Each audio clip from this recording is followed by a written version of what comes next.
Hi class, welcome to the Module 4 lecture.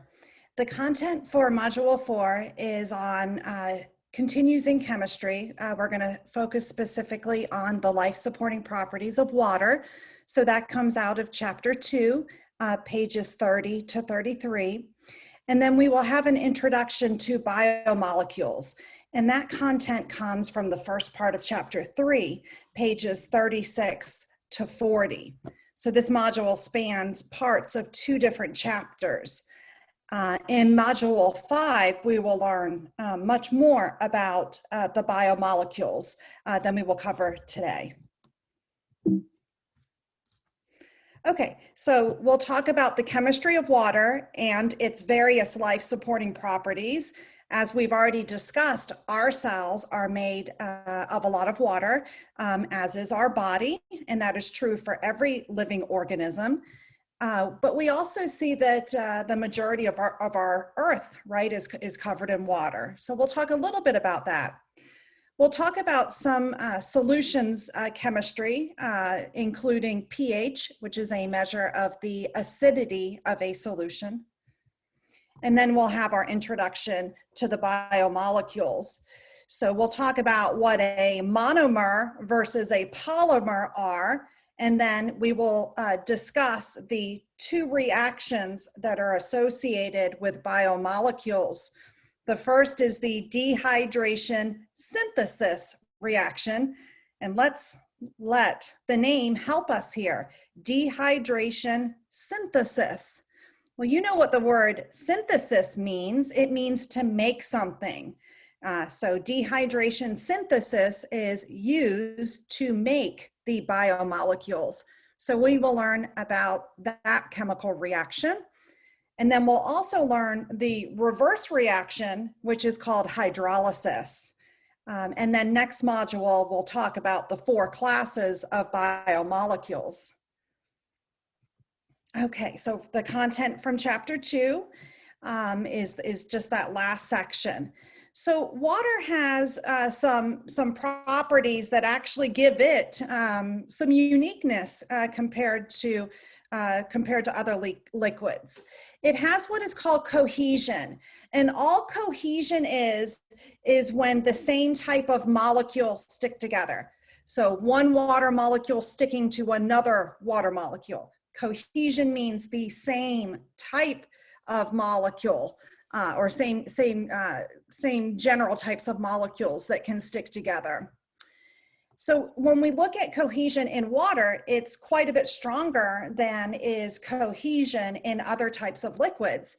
And it does tie to the hydrogen bonds that we learned about in our last module. So hydrogen bonding is critical to the function, the correct function of water.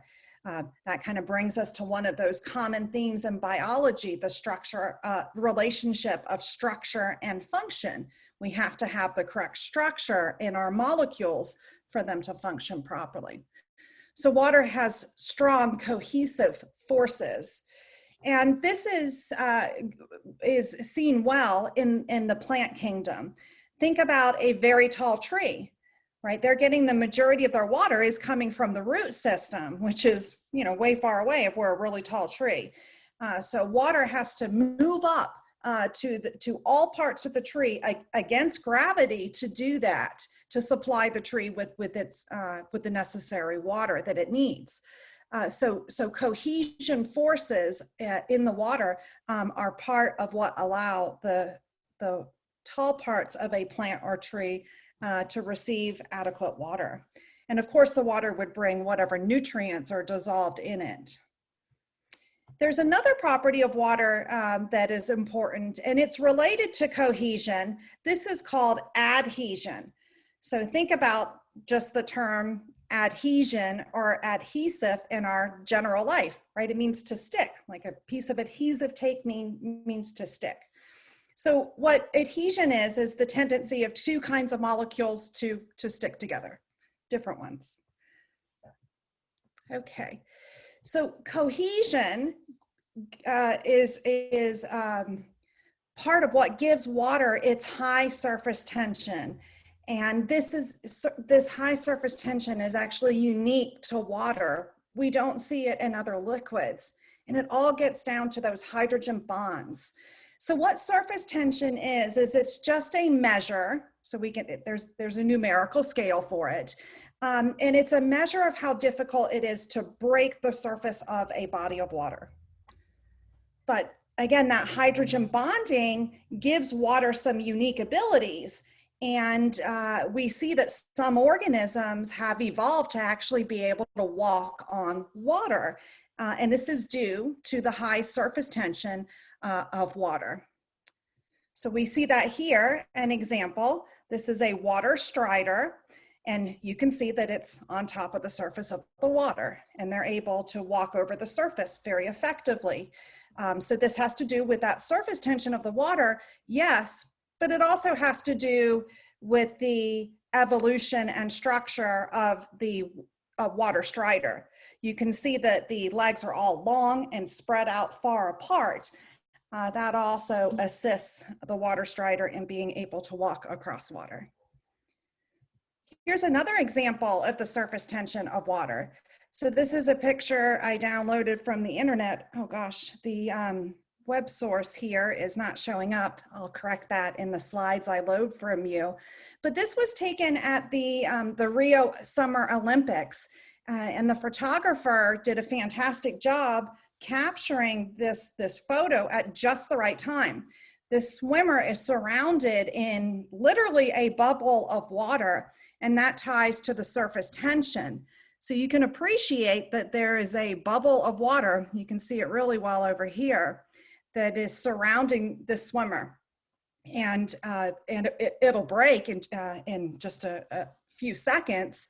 But at the time this picture was captured, we can appreciate the properties of water that give it this surface tension. Okay, so some other characteristics of water, and this ties to hydrogen bonding as well. Water has what's called a high thermal energy. And what thermal energy is it's just the energy that is associated with the movement, the random movement of our atoms and molecules. So heat is a measure of the transfer of thermal energy when we go from something that's warm to cool. So it's a transfer of thermal energy. That's what heat is. And of course, you know what temperature is. We use temperature to measure how hot or cold something is. So it's a measure of the intensity of the heat, which really means that we are measuring the average speed of molecules in that body of matter. If we kind of walk back and go all the way back to what thermal energy is, that random movement of atoms and molecules. So temperature is the average speed of molecules. Another way of thinking about it. So in order for a hydrogen bond to break, or hydrogen bonds to break, heat must be absorbed. So we need heat to go into that reaction. And conversely, heat is released as those hydrogen bonds form. Let's look at what I mean. So one thing I should probably note, you see in the lecture slides, I have a lot of pink text and highlighting. I'd like to point out to you that when you see that, it's not just to learn vocabulary or know the meaning of a word. I mean, like you're seeing in this example, this is to understand these concepts. So when you see something highlighted in pink, please go beyond just knowing what the words mean and be able to understand that situation in life. So let's move on with what this means. So if we want to raise the temperature of water, say we have a pot of water and we put it on the stove and we wish to increase the heat, what's going to happen is those hydrogen bonds that hold the water together are going to be broken. And then when they break, the water molecules move around faster and faster and faster. And we see this in the form of boiling. And of course, as the water boils and you see the steam, the water vapor build up, the hydrogen bonds are definitely broken then. The water molecules or steam molecules are moving very quickly around. So again, when warming up, water is going to absorb heat into it, right? And in order to cool down, those molecules have to slow down, right? They're not bumping into each other as much anymore. And that allows for the formation of hydrogen bonds and consequently that transfer of thermal energy in the form of heat. So when we need heat to break hydrogen bonds, but then we need to get rid of that heat to allow for the proper formation of hydrogen bonds. So water has the ability to moderate temperature very well because of its high thermal energy. And this all drives back to the hydrogen bonding. I mean, look at the example of where we live. We live near the coast, right? We have areas that are right on the coast, right next to the Pacific Ocean. And then we have the inland, more desert climate areas. And we can really appreciate this when it's hot, hot inland, but much cooler at the beach. The reason why is because the temperature at the beach is moderated by that great big body of water, by the Pacific Ocean. So it is often cooler at the beach. There's more water vapor in the air there, and that keeps the temperature more consistent because of the properties of water. Yet if you drive inland to, say, Poway or the Alpine area or to the desert, it gets very, very, very hot there. And we see in deserty areas that there's a big swing in temperature between night and day, depending on the time of year. Well, that's because there's not much water vapor in the air in the desert. So there's nothing there to moderate the temperature. So once the sun goes away, there's a big drop in temperature. So the presence of water in the form of water vapor or a big body of water such as an ocean is able to moderate the air temperature of the areas that are nearby it.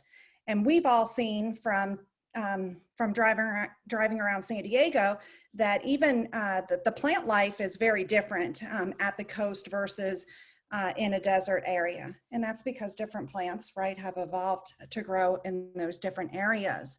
So water has a very profound effect on living organisms, but we have to think just outside ourselves and outside our body and really appreciate the role that it has on that global scale.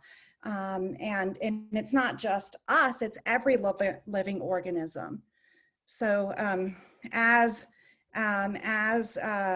things like global climate change happen and the temperatures become hotter, right? We're seeing kind of more effects associated with those, right? Like apply it to our fire season. Our fire season now is pretty much all year round, whereas before it used to be a part of the year. But it has to do with the hotter and drier temperatures that aren't able to, to moderate as well as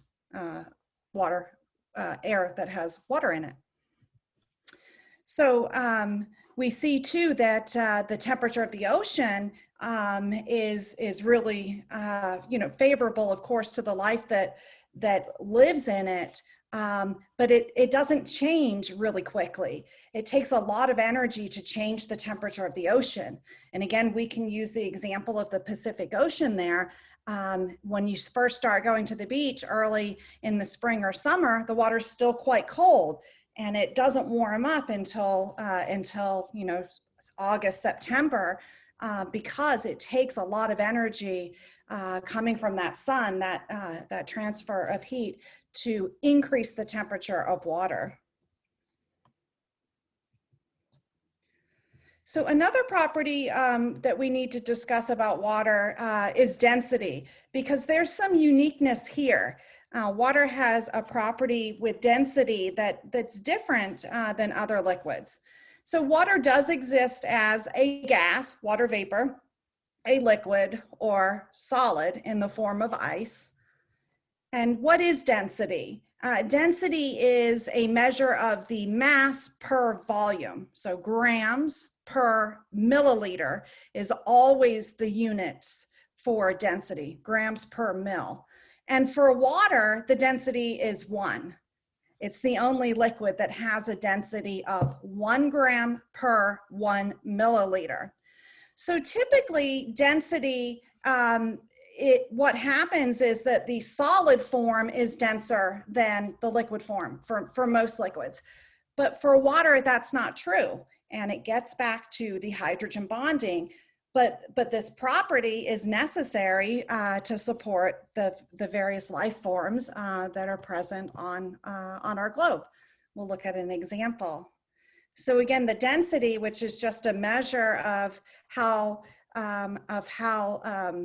really how thick something is, I guess is a way to describe it with common terms. The density for water is 1 gram per 1 milliliter. Now, when water freezes and becomes solid, in order for that to happen, those hydrogen bonds have to form and they have to become stable. And as this happens, it forms a crystalline structure. We'll look at a picture, but it actually makes it so the water molecules are spaced further apart. So therefore, ice is less dense than water, and that means it floats on water. So you may have seen that in a glass of water, that the ice will float on top. So again, this is an unusual property. Usually the solid form is denser, heavier than the liquid form. But for water, that's not true. And let's see why. So this is ice, and you can see the water molecule. So the red is the oxygen, and then the two white molecules are the hydrogens, H2O. So we have ice in this top circle, and then liquid water in the bottom circle. You can see it's blue to represent water. Look at the position, the distance between the water molecules in the ice versus the water. In the ice, they are further apart, and you can see that they're very nicely organized in a lattice crystalline structure in the form of ice. There's quite a bit of air trapped in there, right? It's not packed really densely with water molecules. But down in the liquid form, those water molecules are much closer to each other. And those hydrogen bonds are constantly making and breaking in the liquid form. You can see that we have examples of neighboring water molecules that don't have a hydrogen bond. And we know that water can hydrogen bond. It can bond with up to 4 other partners. So this is why ice floats, even though most solids are heavier in the solid form than in liquid. So now let's apply that to a global scale. Well, ice floats, and this provides the habitat for this polar bear to live. But as the ice mass becomes less and less and less, right, there's less habitat for these polar bears, and consequently there's threats against their species. So ice is heavier than water.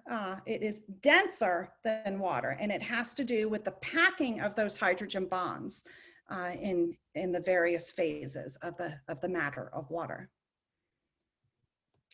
So water is considered the solvent of life, and that's because we're made of so much water. So you've heard of the term solution, and that just means a liquid that has 2 or more different substances in it. But it's uniform. The substances are dissolved in it. So the solvent is the dissolving agent, where the solute is the substance that is being dissolved in the solvent. So we'll look at some examples. Now, an aqueous solution is simply a solution where water is the solvent, right? Aquea from aqua. Our body is an aqueous solution since there is so much water in our bloodstream and other parts of the body. Okay, so we know that hydrogen bonding ties to polarity. Let's actually, I'm going to turn off the lecture presentation slides for a moment. I am going to just take this moment to review the hydrogen bonding in water, because it's important to understand water, but once you understand how to do this with water, you can apply it to other molecules as well. Okay, so let me get my board over. And we'll start just by reviewing the electron configuration. So we have hydrogen and water. If we're making H2O, hydrogen has 1 electron, oxygen has 8 electrons, and that comes from the periodic table. We need to know how many electrons go in our orbits. So orbit 1 can hold a total of 2 electrons.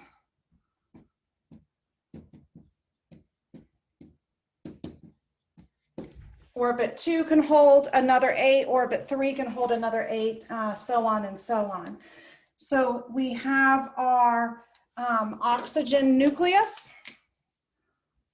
I'm just gonna put an X on it so you don't mistake it as an orbit, as an electron orbit. We have orbit 1, we have orbit 2. Orbit 1 can hold a maximum of 2 electrons, so I like to draw the pockets in there. Orbit 2 can hold 8.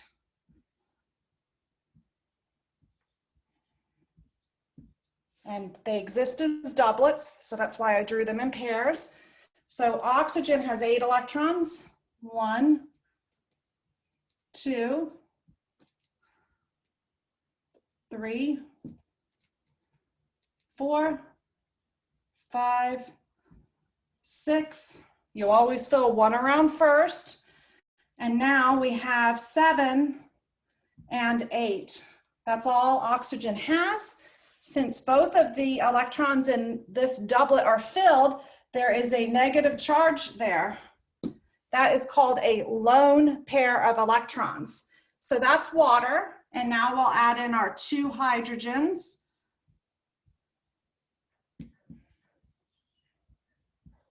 Hydrogen has 1 electron. Each of them do that. And then through the formation of that covalent bond, we get the creation of the water molecule. We're going to check our, let's go ahead and double check everything.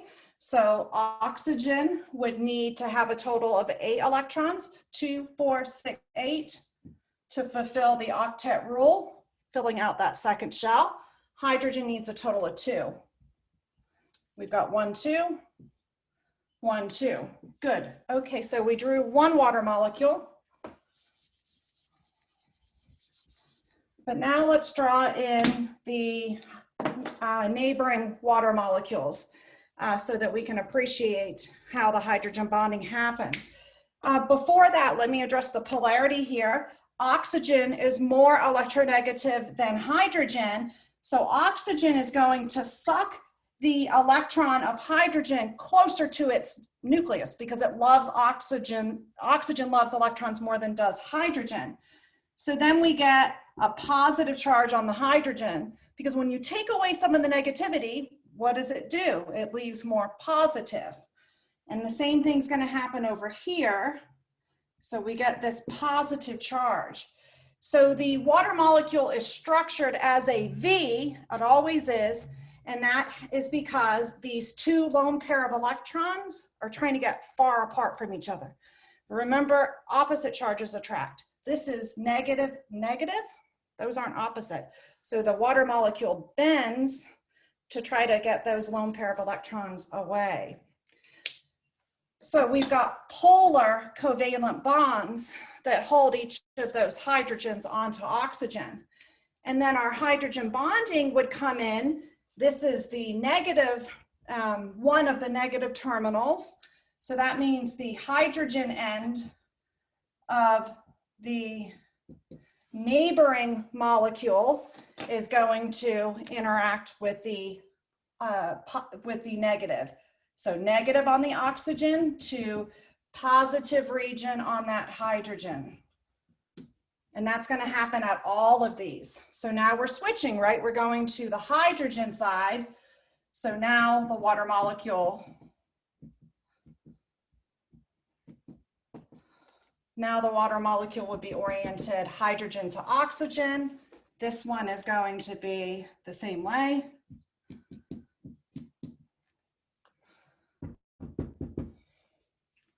And then up here, we're going to have the hydrogen end.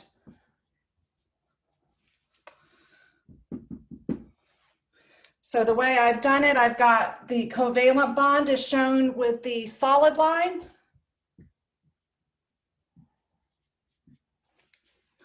The hydrogen bond is shown with the dotted line. Okay, so this shows how the electron distribution diagram necessary to create one water molecule. And then we can see how it interacts with the neighboring water molecules through the creation of those covalent bonds. And of course, this one is going to bond to up to three other ones, and so on and so on and so on. So this property, or what I should say, the life-supporting properties of water come from the hydrogen bonding that is present in water. And that ties all with the polarity of water. We've got all of these charges here that are able to interact with other charged molecules. So when we take something like sodium chloride, table salt, and put it in water, it is able to dissolve. And that is because what will happen, let me get another pen. What happens if, say we put the sodium ion, which is a positive charge, it goes into this watery solution, what's going to happen is positive. So that means the oxygen end is going to interact.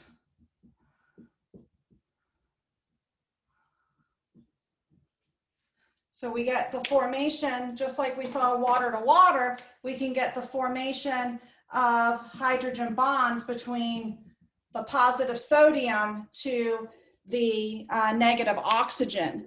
So I wanted to go back through this example because it's good to review. I've gotten a number of emails from students asking to review it again, but also because it ties into what we're talking about now, which is the solution chemistry. And something that's polar is able to interact with other polar substances. All right, let me get my slides back up for you. Okay, so table salt, which is sodium chloride, is going to easily dissolve in water, providing there's not too much of it, providing it's not saturated. So our general rule of thumb for solution chemistry is that like dissolves like. So something that's polar will dissolve in a polar solvent, where a non-polar solute would require a non-polar solvent. So think about making salad dressing, where you're mixing oil and water and vinegar, right? The vinegar dissolves into the water, but not the oil. You have to shake it up and shake it up to get it to be a mixture. But once you put the bottle down, what happens? That oil and water layers separate because they are not, they don't have the same polarity. They don't stay together. So looking at a much better example here than I could show you on that board that got full. So we're looking at what happens when we add table salt, which is sodium chloride, into water. First of all, sodium chloride is going to come apart. That ionic bond that creates the salt of sodium chloride is going to break. And that is because the ions, the chloride ion and the sodium ion, they are now stabilized by hydrogen bonds coming through the water.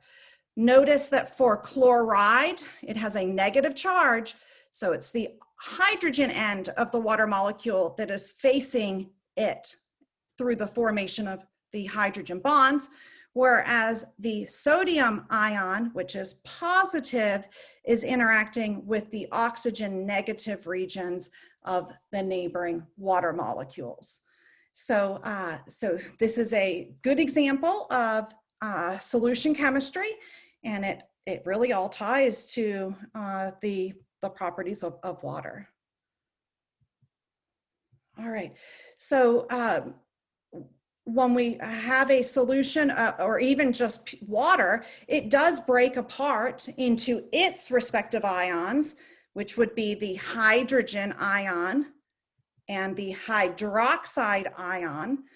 So a small percentage of the H2O will come apart. So this is a good way to introduce the acid and base chemistry of water. So both of these, the hydroxide ion as well as the hydrogen ion, these are both very reactive. They're not going to just exist this way in nature purely because something's going to bond to them, right? Something negative is going to want to bond to our positive hydrogen ion, and then something positive to the negative hydroxide. So an acid is something that can donate the hydrogen ion. In other words, an acid is an H+. It is able to donate hydrogen ions. Whereas a base is a substance, we don't say that it's one that really donates OHs. It's proper to describe it as it's a substance that can pick up the extra H pluses. So it's able to reduce the concentration of the hydrogen ion by forming water, right? If we have an OH and H+, both those ions, they would create water or bond to something else charged. So we have a pH scale that ranges from 0 to 14. We describe it as a linear scale using linear numbers, 1, 2, 3, 4, up to 14. But it's actually a log scale. So that means that each linear number has a tenfold difference. I'll get to that. So 0 is the most acidic, whereas 14 is the most basic. So each change is a tenfold concentration change. So if we go from, let me get a text box here. So if we want to go from pH 4 to pH 6, and I ask you how much more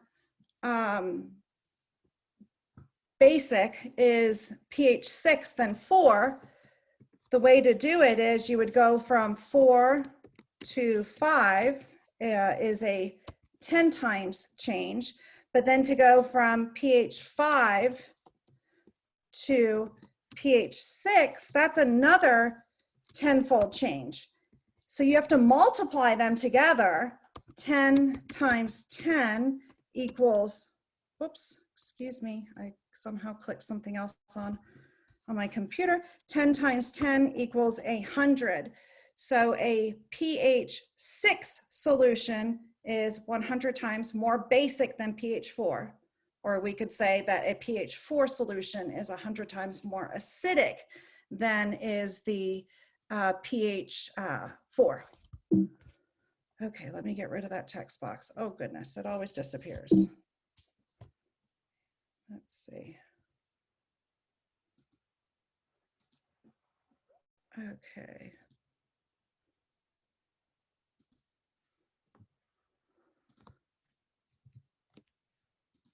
Okay, so a buffer is a substance that is able to deal with changes in pH. So it can do that really two ways. It can accept those excess hydrogen ions, so it picks them up, or it can donate them. It can give off hydrogen ions when they're needed. So here's our pH scale. Sorry, it smushed it up a little bit when I put it on my slide. So 0 is the most acidic, and it goes to 14, and then neutral is 7.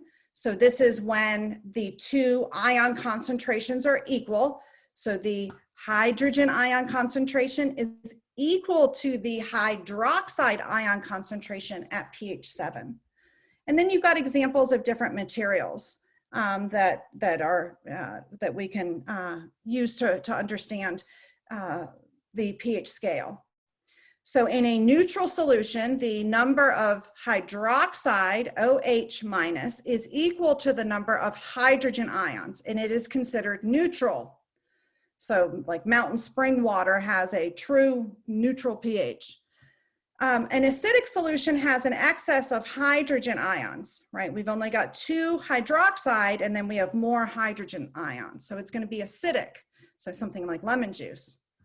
On the other hand, in a basic solution, something like bleach is very basic, it has more of the hydroxide ion, and it has too little of the H pluses. So a buffer, which we have buffers in our blood, right? We have a very good buffering system in our blood because our body functions at a very narrow pH range. So we have to have a way to deal with changes when we become too acidic or become too basic. And that can happen under a number of different physiological conditions. So I do want to point out, though, that reverse osmosis purified water, so if you're using purified water or you buy purified water, reverse osmosis purified water does not have a pH of 7. It's in the acidic range, and it's actually quite acidic. I'll give you an example. In the laboratory, we would never use purified water in a piece of equipment that is made of steel. It is acidic enough to corrode the steel. And I actually saw this happen with a very expensive piece of equipment in my lab. Unfortunately, the lab next door to mine, they were coming through our shared door for fire access at night when I wasn't there, and they were using my centrifuge, and they were using it, they were cleaning it and using it with purified water in it. And it built up rust, which compromised the function of my very expensive centrifuge. So I wasn't too happy about that. Yeah, so reverse osmosis purified water is so stripped of the different minerals that are necessary to buffer it that it's quite acidic, just like vinegar and soda. So every linear number, 2 to 3, is a 10-fold change. And then you have to multiply them together to figure out the total change in pH. So when scientists are looking for signs of life on other forms, on other planets, they're actually looking for water. And that's because we know that due to the emergent properties of water that it supports life here, on Earth. So when the Mars rover that went up several years ago, that's what they're doing. They're looking for water, and they did find evidence of a dried up riverbed that was present on Mars, which strongly suggests that there are life forms present there. All right, so now we're going to switch gears and move to the introduction of the biomolecules, and this part won't take too long. I realize that you're probably, this is getting a little long. But we're going to just learn about how the biomolecules are really made and broken. So we'll begin with just a little bit of review of our chemistry so that we can understand these molecules, because they're big molecules. They have a lot of different chemical properties. So when we're talking about our biomolecules, carbon is the backbone. So pretty much everything that our cell makes has carbon in the backbone. And this is because carbon makes those strong covalent bonds. So something that is held together with carbon is a strong molecule. So carbon bonds to other carbons, or it can bond to other elements, depending upon which molecule we're talking about. So the term organic, an organic compound, is simply one that contains carbon. So let's look at, this is an example of methane. We drew this on the board in the previous module. It is made from 1 carbon and it bonds to 4 hydrogens. And carbon always bonds to 4 things because of the octet rule. It has 4 of the 8 electrons in its valence shell filled. So it's going to bond to 4 other things. And it forms a tetrahedral shape. Anything that bonds to 4 things makes a tetrahedral shape. So it does this by the formation of those covalent bonds, just like we saw when we were reviewing the formation of 1 water molecule. Covalent bonds are made by sharing of electrons. So we've got 1 carbon that is bonded to 4 other hydrogens in the example of methane. So it has 4 covalent bonds present in it. And you can see the branching. But not all molecules are branched. Okay. So a hydrocarbon is something that is made mostly, not completely, but mostly of carbon and hydrogen. Hydro for hydrogen. Carbon, you get that. So methane's a good example. But methane is actually the shortest one there is. It's only got 1 carbon. It's the smallest organic molecule that there is. But our biomolecules are made sometimes of hundreds or thousands of carbons. So they can be straight, they can be branched, or they can even be in a ring. So we'll see different examples. So this is an example of a straight chain, 2 straight chain molecules. We're looking at ethane here. It has 2 carbons. And then we're looking at propane here, which has 3 carbons.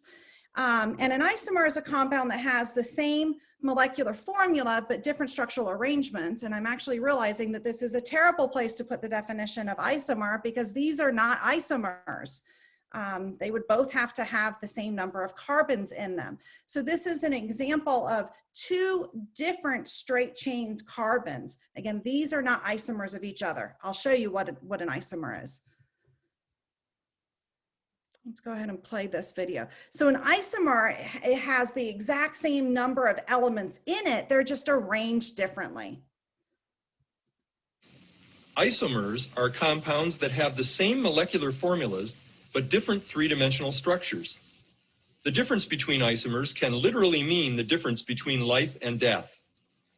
L-DOPA, shown on the left, reduces the symptoms of Parkinson's disease. Its isomer R-DOPA on the right has no effect on the disease. Okay, so those are examples of isomers. Okay, so let's look here. So we've got 4 carbons, 1, 2, 3, 4. And then on the right side, we've got 1, 2, 3, 4. These are isomers. We have 4, 5, 6, 7, 8 hydrogens. 4, 5, 6, 7, 8 hydrogens. So we have the same number of carbons and hydrogens in 1 butene as in 2 butene. The difference is the presence of the carbon bond, you know, or where it is, where the presence of the carbon bond is. So these are good examples. So we're looking at our double bond here. A good time to review our octet rule for carbon, right? Carbon always wants to bond to 4 things. This carbon is bound to 1 hydrogen, 2 hydrogens, so there's 2 things. It's bound to this carbon with a double bond. That is 3 things and 4 things. A double bond counts twice. It is 2 shared sets of electrons. A triple bond counts 3 times. So we can still do our octet rule check off here, and everything will meet the octet rule since we count the double bond twice. So notice that each carbon where the double bond is, there's 1 less hydrogen because of the octet rule. Okay, so now we're looking at an example of rings. These are very different molecules. This one's toxic. So is cyclohexane, but benzene's really a nasty chemical. So here we're looking at a ring. So each point represents where the carbons are. And you notice there's no hydrogens drawn in. Oftentimes there is not, but you have to know they're there. And you know that there's 2 hydrogens here because of the octet rule, right? So this carbon is bound to one carbon, two carbons, and then one hydrogen, two hydrogens. So we get our total of 4. And you can see that from the more, the ring that has them all drawn in. But looking at the simplified ring structure, we can now understand that this carbon is bound to one carbon, another carbon twice. So that's 1, 2, and 3 bonds. So that only leaves one hydrogen spot. So benzene has 6 carbons and only 6 hydrogens. Each carbon can only hold a total of one of those hydrogens because they are all associated with a double bond. And that makes these very, very different chemicals. These are not isomers at all. An isomer is something that has the same molecular structure, but is essentially a mirror image of each other. So putting it all together, this is a figure from your book. I'm not going to review it here, but I like to put it here so that you can have a figure that's complete so that you can use it to study with. So here are isomers, butene and isobutene. That's an example of the isomer. So putting a biological example to this, methamphetamine is a good example. So this is methamphetamine at the bottom, and then we've got 3 other similar structures. You can see they've all got at least, they've got that one ring structure with a branch side chain. So we've got a hydroxyl group here, and essentially that's really the main difference between each of these is the presence or absence of this group. So methamphetamine does occur as 2 isomers, but one is illegal and the other is used for sinus congestion. That would be pseudoephedrine. So methamphetamine versus pseudoephedrine. Those are isomers, but they are very different in their structure and function. So it's due to the different chemical properties of each of these 2 compounds. Okay, so that brings us to the functional groups, and we need to understand a little bit about them. So when we're looking at our organic molecules, the unique properties of each really depend upon how many carbons there are and how they're arranged, plus what else is attached to them. So let's look at testosterone and estradiol. They have very minimal differences. They each have these 4 rings. These molecules are the same here and here. But look, we have a difference in the pink section versus the blue, and then the extra methyl group present on testosterone. But right, the presence of testosterone leads to the development of the male expression of male hormones and features, where estradiol, which is an estrogen, is associated with female features. But really it's just a change in what we call functional groups that has occurred on testosterone and estradiol. These are examples of 2 steroids that are produced. Okay, so we've got 6 chemical groups. 5 of them are polar functional groups, and then we have 1 nonpolar one. So these polar groups are really important in the structure and function of the molecule, but also the nonpolar regions are important too. When we're talking about a really big protein, oftentimes the nonpolar regions are on the outside, or sorry, the polar regions are on the outside, and then the nonpolar regions are on the inside. But those inside regions affect the shape of the molecule, which affects the function. So we've got our 5 polar functional groups, and then the 6th group is the methyl group, which is nonpolar. It's just a carbon with 3 hydrogens. Okay, but it's important, again, in the shape, and that means function. Okay, so let's run through these 6 groups, and then we'll look at the examples of our 2 reactions, and then we'll be done. So this is our hydroxyl group, which we talked about before. It is an OH. So O bonded to H, oxygen bonded to H. R stands for the rest of the group. So this would be a carbon, and whatever else is bonded to it. So we've got our 2 lone pairs of electrons on oxygen. They bend the molecule. Notice it's a V, just like water. We have what's called the carbonyl, and there's 2 forms of it, but both of them have this oxygen double bonded to carbon. We've got one form that is sandwiched between 2 other carbons, remainder again, or rest, and then we've got one form that has a hydrogen. Our carboxyl group, it has the carbon double bonded to the oxygen plus what's this? O to H. You know this now. Yep, it's this guy. It's the hydroxyl group. Carboxyl, coming, right, the oxyl, hydroxyl. The amino group is a nitrogen, and nitrogen can bond to 3 things because of its electron configuration. So this is the amino group. We've got our phosphate group, which is much larger, and then we've got our methyl group. So this is the nonpolar group, and we've got our 5 polar functional chemical groups. So this is the table from your textbook. Those other figures are from some other teaching material that I have that I think it's a little bit easier to see them. But what your textbook does wonderfully is it uses the same color coding throughout the textbook. So every time there's a hydroxyl group, it has this pink box behind it. Every time there's a phosphate group, it's shown with a yellow circle. So you'll come to appreciate that color coding. Some of these can exist as ions. So we're looking at the carboxyl group that has lost its H plus off of the hydroxyl group. So we can see the ionized forms. That's true for the amino group too. So we've got it bonding to 4 things here in the ionized form. Okay.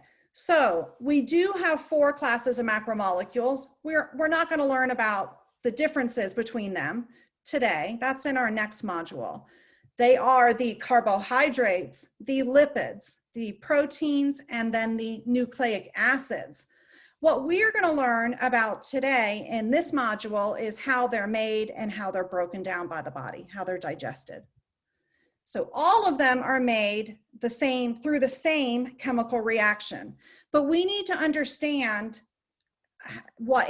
some terms here. So macromolecules, biomolecules, are also called macromolecules because they're so big, but they're different. We use the term polymer to refer to something that's made from repeating units of the same thing, essentially, strung together, where the monomer is the smallest repeated unit. So mono means 1 or single, mer means to repeat, single repeating unit. Poly technically means 3 or more. Usually we use it to refer to really big molecules, but it means many repeating units strung together. So the way I like to introduce this is think about a pearl necklace. So each monomer are the individual pearls, but they're all just loose, right? You can't wear it, right? It'll just fall off. But the necklace that strings each pearl together is the polymer. And the string that holds the pearl together, that is the chemical bond that has to happen to create the polymer. It is called dehydration synthesis. So with each of our 4 classes of macromolecules, we'll kind of, not all of them have a monomer and polymer exactly, but I'll show you what their small unit is versus the polymer. So the polymer is the macromolecule. Okay, so all of our macromolecules, all 4 classes are made the same way through dehydration synthesis. So let that name help you. Synthesis, we are making something. Dehydration, well, you know what that means. What does it mean if you're dehydrated? It means you have less water in you. You haven't consumed enough water or you've lost water. So there's going to be water removed here. Water is a product in dehydration synthesis. So here are our 2 reactants. We're starting with a monomer, and now we're also a short polymer. Our body's actually really smart. It doesn't break things down to their elemental units unless it's needed. But many times we can break things down to short polymers and use that to build something else. And that saves a lot of time and material. So dehydration synthesis, we take two monomers or two small pieces and add them together through dehydration. That means a hydroxyl group comes off one end and the hydrogen comes off the other to create water, dehydration. And now we get the formation of that covalent bond that creates a bigger polymer. So if we want to break down how many dehydration synthesis was needed to make this 4-carbon polymer, it would have been 1, 2, 3 altogether, right? But we took a short polymer and added it together. So we're just seeing 1 molecule of water produced. So water is always a product. So dehydration synthesis is how we make bigger molecules. By the removal of water, and this is all due to the octet rule, right? We have to remove something so that this carbon-carbon bond can form, right? Carbon can only bond to a total of 4 things. Now, enzymes are needed for this to happen. It's not going to just happen on its own, but we'll learn about that later on in the semester. All right, the reverse reaction is hydrolysis. So this is digestion. This is breaking something down to its small parts. So now we're starting with a larger polymer, hydrolysis. We have to add water in. So water is a reactant. It can't happen without water because water is needed to go across where the covalent bond is broken. So now we've done the exact opposite of dehydration synthesis. So dehydration synthesis makes the polymer, and hydrolysis breaks the polymer. So hydrolysis breaks down molecules, and enzymes are needed for this too. So I encourage you to please draw this out, and I would say draw it out doing the electron configuration so that you can understand what's happening with each of these carbons. It will really help to cement this in your mind and in your long-term memory if you draw this out and understand exactly what is happening with the water. So again, water is essential to life. All right, that wraps us up on this module, module 4. I hope that was helpful. As always, feel free to email me at any time with questions, and I hope to see you in office hours. Take care, everybody. Bye-bye.